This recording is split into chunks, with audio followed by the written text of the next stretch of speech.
Selamat malam pemirsa. Jateng hari ini edisi Jumat 2 Mei 2025 kembali hadir menemani Anda. Beragam berita aktual akan kami hadirkan dalam 30 menit ke depan. Bersama saya Rizky Riawan, berikut Jateng hari ini selengkapnya.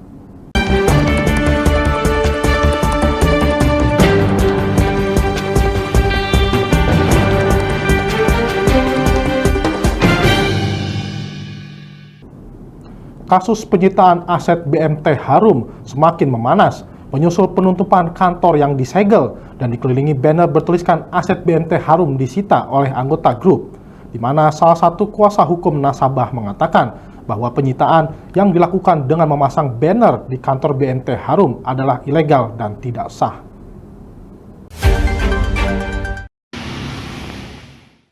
Kantor BMT Harum kini tidak hanya ditutup, tapi juga menjadi pusat perhatian publik setelah adanya deklarasi penyitaan yang dianggap ilegal oleh beberapa nasabah.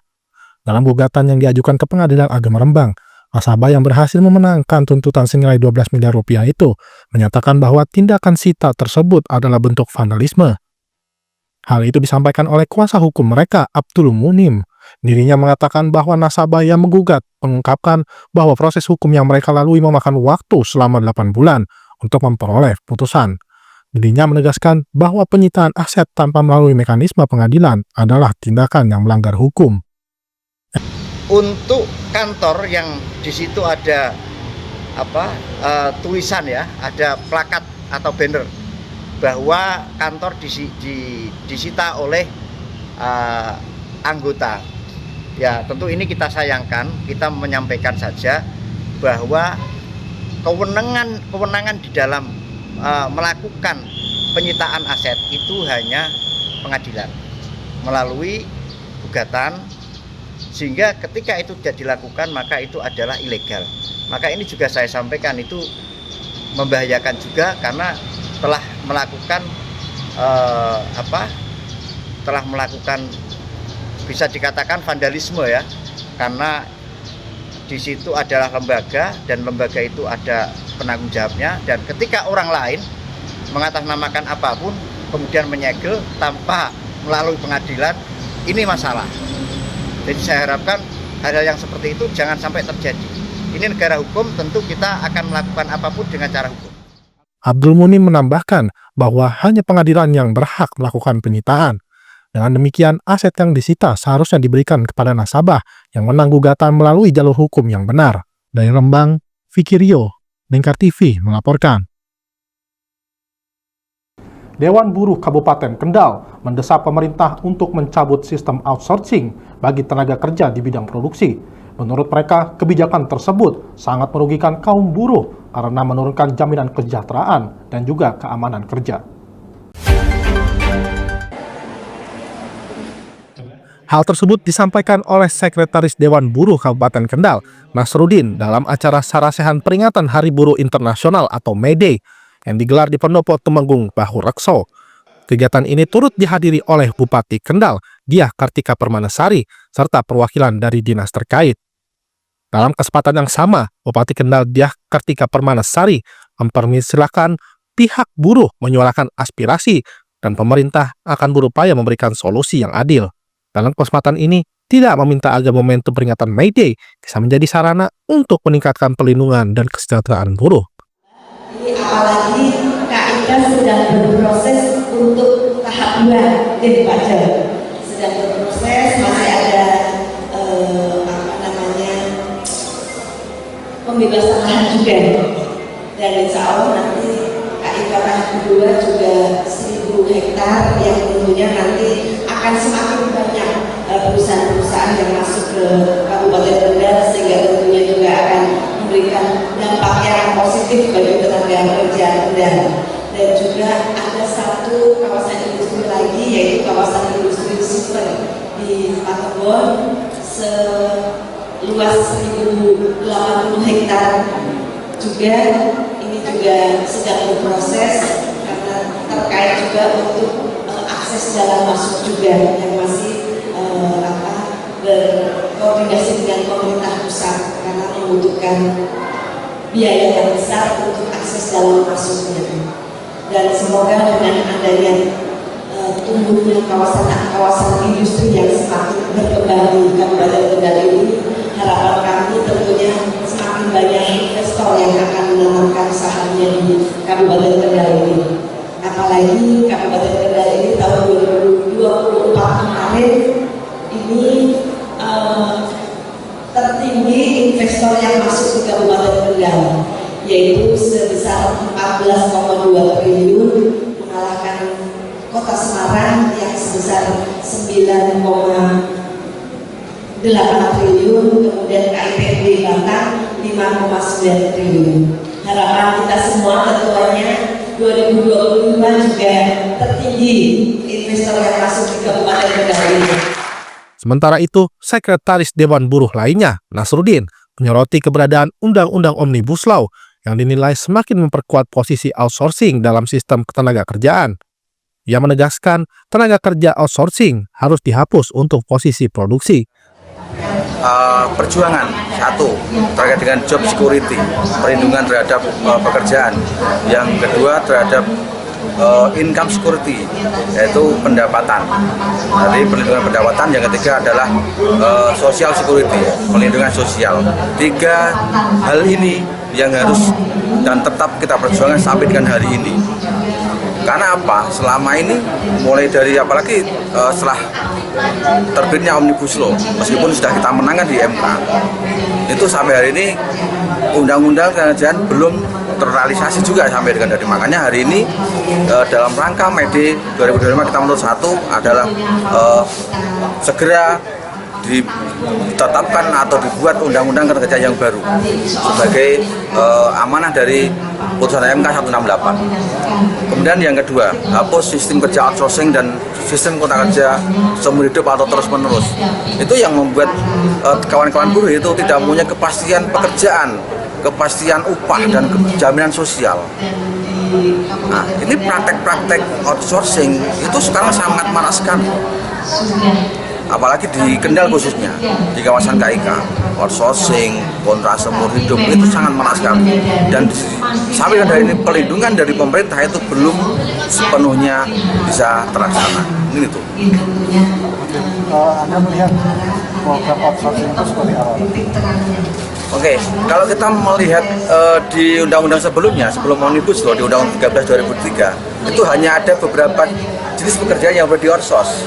Salah satunya adalah security, kemudian catering, kemudian driver, kebersihan, itu. Tapi sekarang ini sudah masuk ke dalam produksi, Pak. Itu tidak boleh di-outsourcing. Karena ketika di-outsourcing, teman-teman tidak punya pelindungan. Setiap saat bisa diberhentikan atau di PHK. Itulah yang menjadi concern kita. Karena kita tolak keras terhadap pelaksanaan outsourcing yang merajalela sampai dengan hari ini. Terkait dengan UMK, alhamdulillah kemarin Presiden Prabowo menetapkan kenaikan upah sebesar 6,05% kan. Itu dibandingkan 3 tahun sebelumnya ini sangat besar bagi kami, sangat berarti bagi kami. Tetapi tentu meskipun 6,5 itu belum mencapai angka KHL, kebutuhan hidup layak. Nah itu yang pertama. Yang kedua terkait dengan upah minimum sektoral, itu masih dalam perjuangan kita. Karena di Kendal, khususnya Jawa Tengah itu belum ada, baru ada sekitar 2 kabupaten kota, hanya di Kota Semarang dan Kabupaten Jepara yang ada UMSK-nya. Di luar itu belum ada UMSK, dan itu adalah amanat Undang-Undang dan Permenaker 16 2025. Dari Kendal, Jawa Tengah, Wahyudi, Lingkar TV melaporkan. Menanggapi isu naiknya harga kelapa per butir hingga Rp35.000, pedagang di Pasar Bandarjo Ungaran mengaku justru tidak mengalami lonjakan harga. Pedagang menyebut harga dan pasokan kelapa di pasar tersebut cenderung stabil.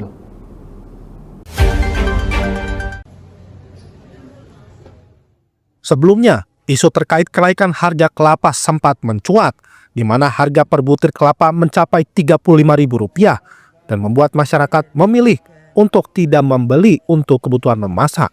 Meski isu terjadi di beberapa wilayah, nyatanya di Kabupaten Semarang, baik harga dan pasokan kelapa cenderung stabil. Pedagang di Pasar Bandarjo Ungaran mengaku bahwa harga dan pasokan kelapa di tingkat konsumen cenderung stabil. Meski pedagang di pasar tersebut mengaku hanya ada sedikit gangguan pada pasokan kelapa. Salah satu pedagang di pasar Bandarjo Ungaran, Gito, mencontohkan biasanya ia bisa memasok 100 butir kelapa. Saat ini hanya 50 butir kelapa per harinya karena permintaan konsumen yang justru menurun usai lebaran kemarin. Biasa saja kalau aku. Yo biasa toh Mas. Kalau angkutnya naik yo naik itu biasa. Ya, ada yang 15, ada yang 10. Tinggal besar kecilnya. Kalau kecil ya biasa 10.000. Kalau yang pol besar segini ya 15. Bisa diparut bisa. Kan Pak pembeli ya ini kalau habis hariannya kan jarang-jarang ya sedikit. Ia juga menyebut alasan mencuatnya harga kelapa yang terbilang tinggi karena pasokannya yang berkurang pasca lebaran 2025 kemarin. Maka dengan itu, ia berharap pasokan bisa kembali normal sehingga penjualan kelapa termasuk di Kabupaten Semarang juga ikut stabil. Dari Kabupaten Semarang, Hesti Maniar, Lingkar TV melaporkan.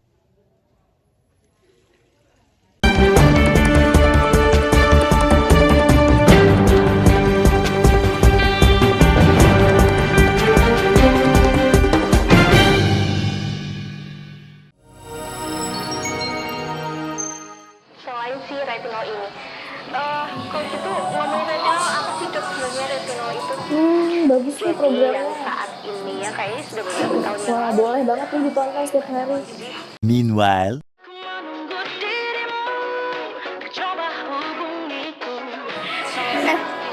Kamu lagi nonton apa sih dari tadi kok apem-apem mulu? Ini loh lagi nonton program Cantik Sehat di Lingkar TV. Bagus banget nih programnya. Oh ada ya program kayak gitu? Ada loh di programnya di Lingkar TV. Kau udah tahu kan Lingkar TV? Belum. Kan belum tahu Lingkar TV. Lingkar TV itu TV digital streaming online yang sudah mengantongi izin PSE dari Kominfo dan bisa diakses di HP kalian mestinya. Oh iya? Iya, bagus loh. Coba di-download sekarang. Bentar deh, aku tak coba download dulu. Iya. Selain program Cantik Sehat, kalian juga bisa menonton program lainnya di Lingkar TV dan bisa ditonton kapanpun dan dimanapun kalian berada loh. Gimana, udah bisa? Udah nih, punyaku udah bisa. Punyaku juga udah nih. Wah ya, bagus dong kalau udah download semuanya. Tunggu apa lagi? Sekarang giliran kamu download aplikasi Lingkar TV di Play Store.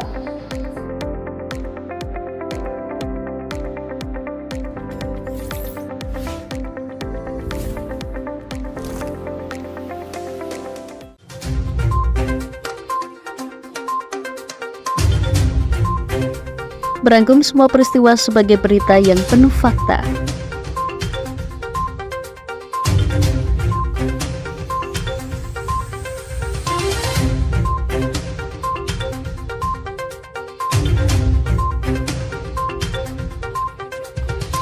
Saksikan Jateng hari ini setiap Senin hingga Sabtu hanya di Lingkar TV.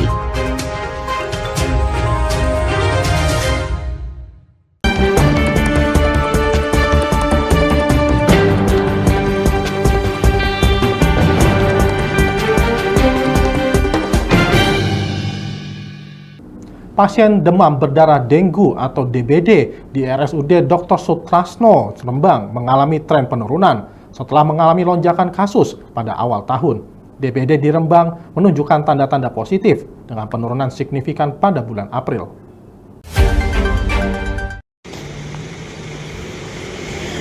Terlihat ruangan anak RSUD Dr. Sutrasno tampak lengang tidak seperti bulan-bulan sebelumnya yang penuh dan bahkan menambah ruang untuk pasien DBD. Saat ini, dari laporan RSUD Dr. Sutrasno, tercatat hanya 41 kasus DBD selama bulan ini jauh lebih rendah dibandingkan bulan-bulan sebelumnya. Humas RSUD Dr. Sutrasno, Tabah Tohamik, mengatakan bahwa peningkatan kasus DBD sempat terjadi selama 3 bulan pertama tahun ini. Namun, upaya disiplin bersih-bersih yang gencar dilakukan oleh masyarakat dinilai menjadi faktor utama penurunan kasus. Dirinya yakin tren penurunan ini akan berlanjut hingga Mei berkat kesadaran masyarakat untuk menjaga kebersihan lingkungan. Mulai April tinggal 41 dalam 1 bulan. Selain itu, yang kemarin bulan Januari Februari kami menambah ruangan untuk menambah tempat tidur namun bulan April sudah hanya di ruangan anestesi sini aja yang untuk merawat kasus dengan DBD. Kalau melihat trennya Pak dari tahun ke tahun itu puncaknya biasanya terjadi saat Puncaknya bulan itu awal memang bulan ya musim hujan itu ya. Lalu awal tahun ya, trennya memang seperti itu. Kalau dalam perawatan sendiri Pak biasanya maksimal itu pasien dirawat berapa lama? Untuk pasien dirawat sampai masa aman ya. Itu sampai panasnya hari ke-7 itu sudah aman. Insya Allah nanti setelah hari ke-7 bisa pulang dan bisa rawat jalan. Tabah Tohamik, Humas RSUD menambahkan bahwa penurunan ini sangat signifikan. Dengan rincian jumlah pasien yang dirawat di rumah sakit, 84 pasien pada Januari, 64 pada Februari, 86 pada Maret, dan turun menjadi 41 pada April. Tabah juga mengatakan bahwa tren DBD biasanya meningkat pada awal tahun dan pasien yang dirawat di RSUD biasanya berada di rumah sakit selama 7 hari. Dari Rembang, Jawa Tengah, Vicky Rio, Lingkar TV melaporkan. Wali Kota Semarang, Agustina Wilujeng Pramestuti, memimpin upacara Hari Ulang Tahun ke-478 Kota Semarang. Wujudkan komitmen agar tidak ada Pemerintah Kota Semarang menggelar upacara dan memotong tumpeng di hari ulang tahun ke-478. Dalam upacara tersebut dihadiri oleh berbagai instansi dan lembaga, termasuk organisasi masyarakat. Di hari ulang tahun Kota Semarang ini, Wali Kota Semarang Agustina Wilujeng memberikan hadiah kepada masyarakat berupa tarif gratis naik BRT selama seminggu dari tanggal 2 hingga 8 Mei. Selain itu, di upacara Hari Ulang Tahun Kota Semarang yang bersamaan dengan Hari Pendidikan Nasional, Agustina melaunching tarif gratis bagi pelajar dan mahasiswa. Agustina menyatakan bahwa di Hari Ulang Tahun Kota Semarang yang ke-478, ia ingin menjadikan Semarang hebat menjadi lebih hebat. Hal tersebut akan direalisasikan dalam program-program yang akan ia berikan seperti pendidikan gratis dan kesehatan gratis. Dan kita berharap seluruh masyarakat dapat bahu-membahu untuk membuat Kota Semarang menjadi semakin hebat, semakin besar. Dan jangan lupa bahwa kota ini adalah milik kita semua. Mudah-mudahan kesenjangan sosial yang masih terjadi bisa diselesaikan. Dan semua orang terlibat, tidak hanya jadi penonton dalam proses perkembangan kota yang akan menjadi pusat perekonomian ini.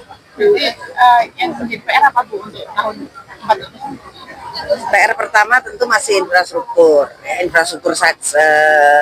standar, infrastruktur dasar kita akan selesaikan dulu tahun 2025 ini selesai semua.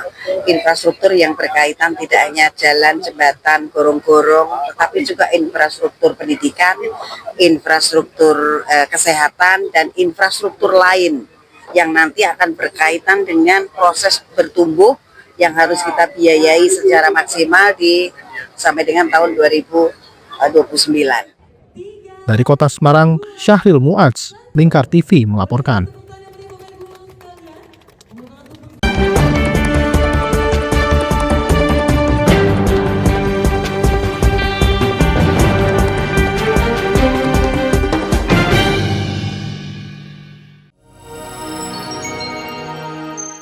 Selain si retinol ini, coach itu ngomongin retinol apa sih dok sebenarnya retinol itu?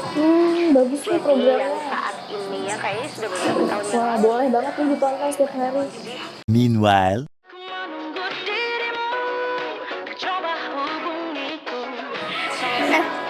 Kamu lagi nonton apa sih dari tadi kok apem-apem mulu? Ini loh lagi nonton program Cantik Sehat di Lingkar TV. Bagus banget nih programnya. Oh ada ya program kayak gitu? Ada loh di programnya di Lingkar TV. Kau udah tahu kan Lingkar TV? Belum. Kan belum tahu Lingkar TV. Lingkar TV itu TV digital streaming online yang sudah mengantongi izin PSE dari Kominfo dan bisa diakses di HP kalian mestinya. Oh iya? Iya, bagus loh. Coba di-download sekarang.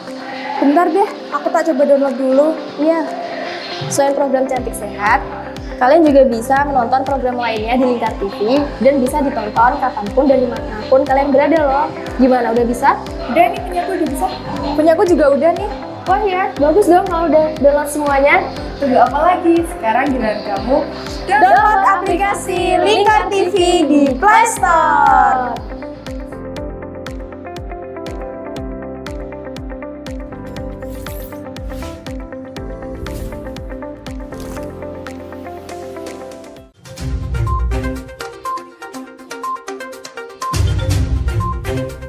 Merangkum semua peristiwa sebagai berita yang penuh fakta.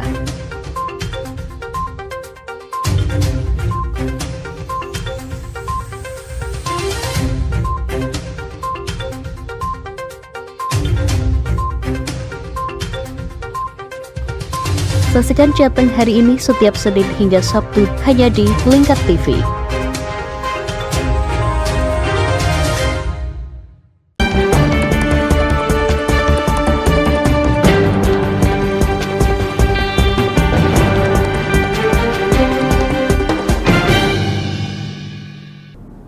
Momentum upacara peringatan Hari Pendidikan Nasional, Bupati Pati Sudewo meluncurkan tagline pendidikan Garuda yang memiliki kepanjangan generasi adaptif, rajin, unggul, dan berdaya saing.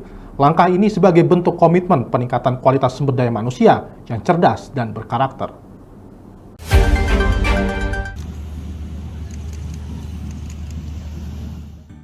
Pemerintah Kabupaten Pati menggelar upacara peringatan Hari Pendidikan Nasional tahun 2025 yang menghadirkan siswa-siswi sekolah menengah pertama, sekolah menengah atas, mahasiswa, guru di Stadion Joyokusumo. Dalam peringatan ini, Bupati Sudewo meluncurkan tagline pendidikan di Kabupaten Pati, yakni Garuda, yang memiliki kepanjangan generasi adaptif, rajin, unggul, dan berdaya saing. Pin bertuliskan Garuda turut disematkan kepada perwakilan siswa maupun guru secara simbolis. Momentum Hardiknas dipilih sebagai tonggak sejarah kebangkitan dan kemajuan pendidikan di Kabupaten Pati untuk menciptakan sumber daya manusia yang unggul dan berkarakter. Sejumlah langkah pun diambil, diantaranya penguatan karakter, peningkatan mutu pendidikan, peningkatan kedisiplinan, dan memberikan pelayanan yang terbaik di setiap satuan pendidikan. Dan pada kesempatan ini saya telah melonsing tagline pendidikan Kabupaten Pati, yaitu Garuda, generasi adaptif, rajin, unggul, dan berdaya saing. Dalam mewujudkan tersebut, ada langkah-langkah nyata yang akan kami lakukan ke depan. Di antaranya adalah upaya penguatan karakter dan juga upaya peningkatan mutu pendidikan.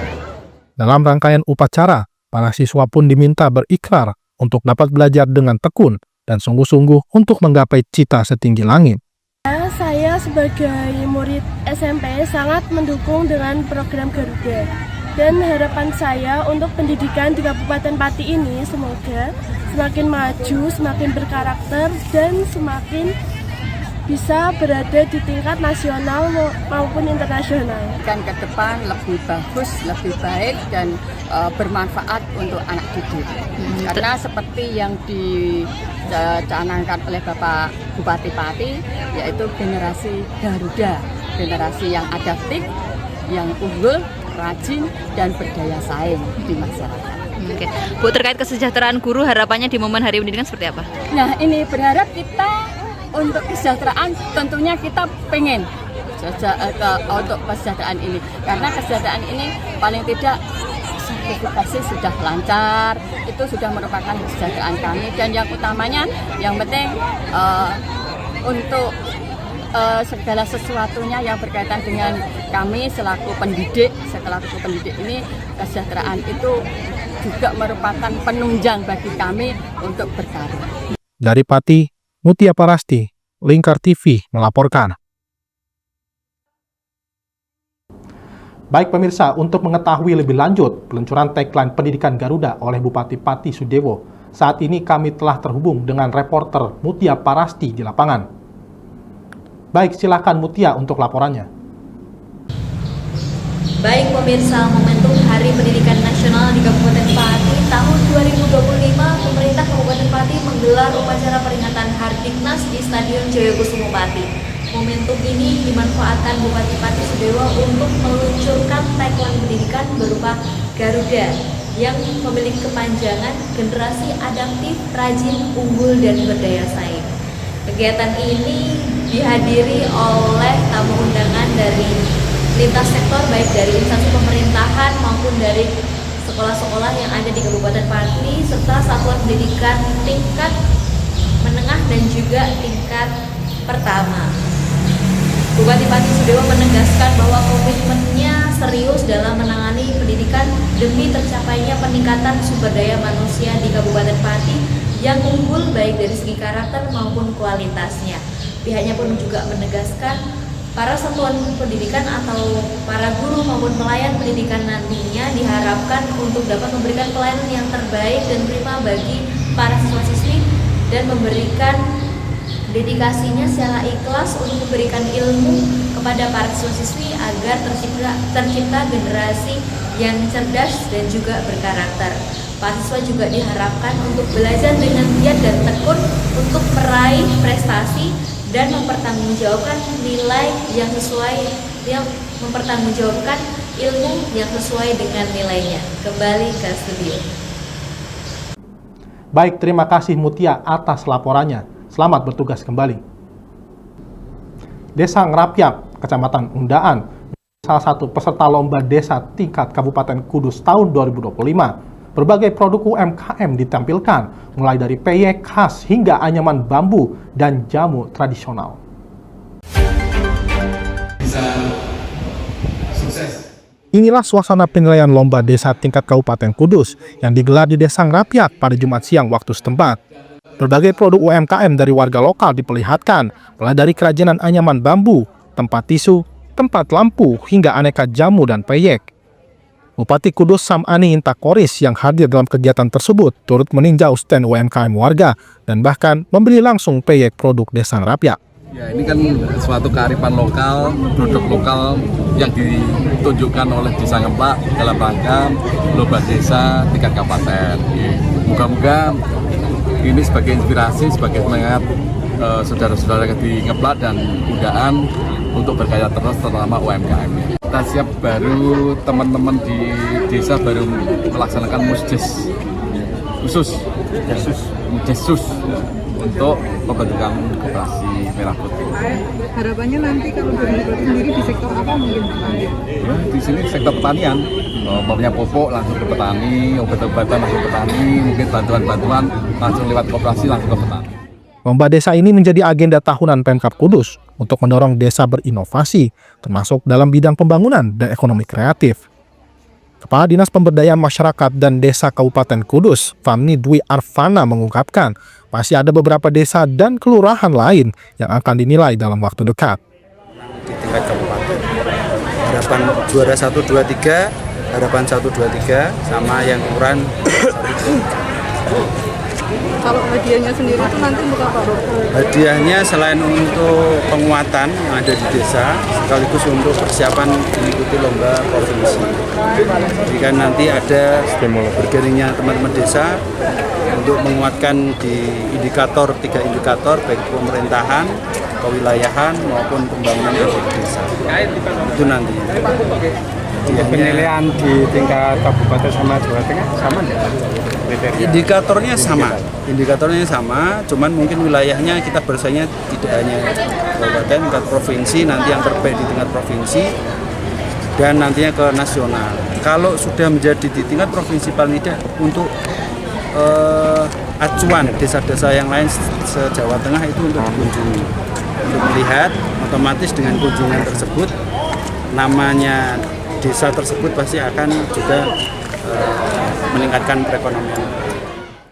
Produk UMKM dari Desa Ngrapyak dinilai memiliki keunggulan lokal yang unik dan berdaya jual.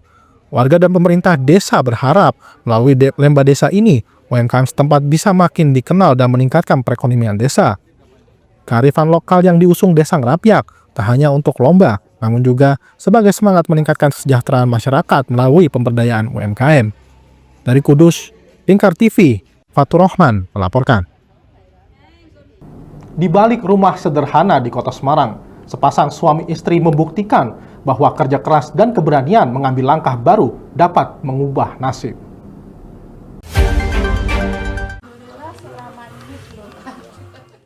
Kisah inspiratif ini datang dari pasangan Aris dan Anita yang membuka usaha konveksi rumahan di RT 1 RW 6, Kelurahan Beringin, Kecamatan Ngalian, Kota Semarang. Mereka yang dulunya bekerja sebagai buruh pabrik, kini mampu menjadi pengusaha konveksi mandiri yang mampu memproduksi hingga 100 kaos per hari. Tak tanggung-tanggung, omset bulanan tembus puluhan juta rupiah. Semua bermula dari mimpi sederhana, berkembang lebih baik dan menemukan cara agar sang istri tetap bisa berkarya tanpa meninggalkan peran pentingnya di rumah. Berbekal ilmu, pengalaman, dan keterampilan menjahit yang diasah selama bertahun-tahun di dunia konveksi, pasangan ini akhirnya mantap melangkah mendirikan konveksi rumahan. Selama menjadi buruh konveksi, honor mereka digunakan untuk menyicil membeli mesin konveksi satu persatu, dan sampai sekarang sudah memiliki 5 mesin dengan total harga mencapai 10 hingga 12 juta rupiah.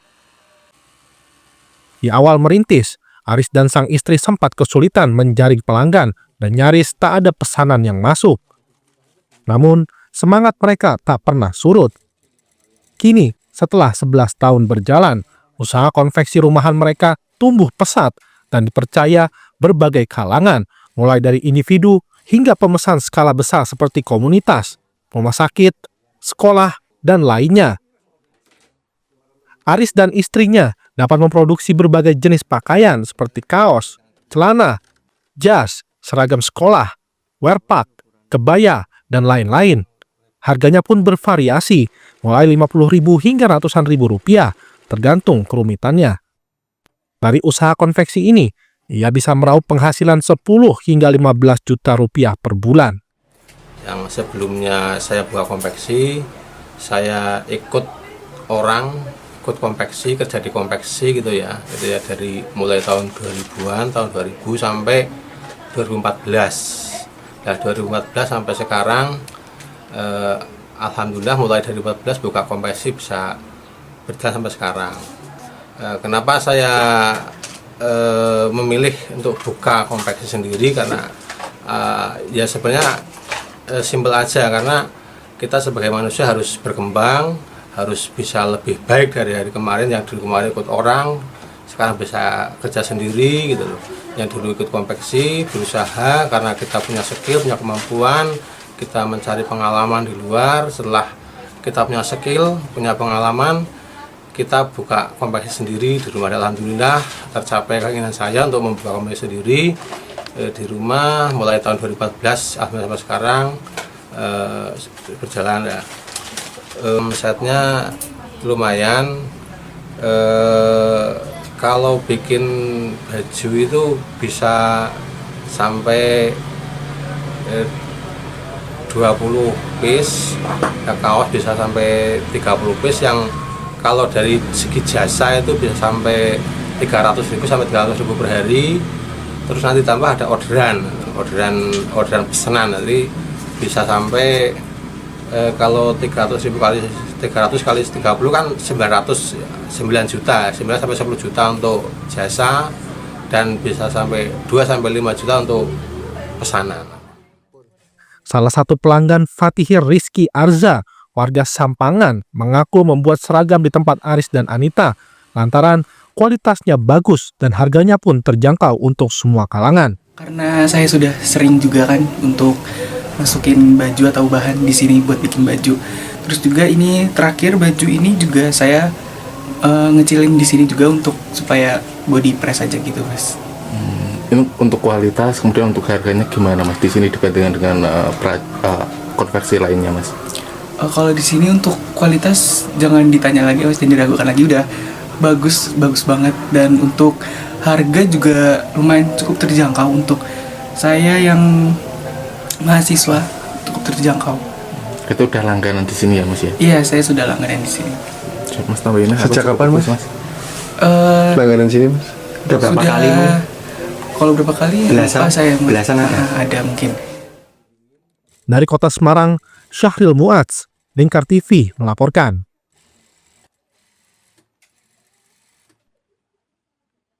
Baik pemirsa, Jateng hari ini berakhir sampai di sini. Saya Rizky Riawan, mewakili kru dan kerabat kerja yang bertugas pamit dari hadapan Anda. Selamat malam dan sampai jumpa.